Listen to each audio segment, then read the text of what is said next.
Alam mo yung sign na mahal ka ng babae? Kapag sobrang tamang hinala at selosa nila sa'yo. Hindi mawawala yan. Kahit man sobrang loyal ka sa kanila o sobrang faithful ka. Or in short, siya lang talaga yung girlfriend mo. I mean, siya lang talaga yung mahal mo at sa kanya ka lang na-attract. Hindi pa rin sila naniniwala dyan.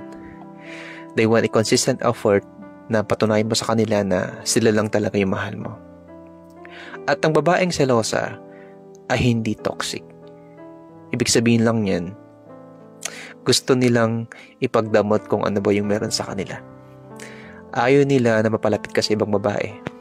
Ayaw nila na meron kang makausap na ibang babae. Ganoon talaga. Hindi mo talaga maintindihan minsan ang ugali ng babae. Pero, kung talaga nagmamahalan kayo, tatanggapin mo na ganun talaga siya.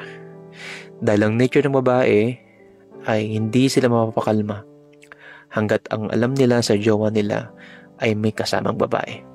Kaya kung meron kang GF na selosa, overthinker o tamang hinala, alagaan nyo sila. I-assure nyo lagi.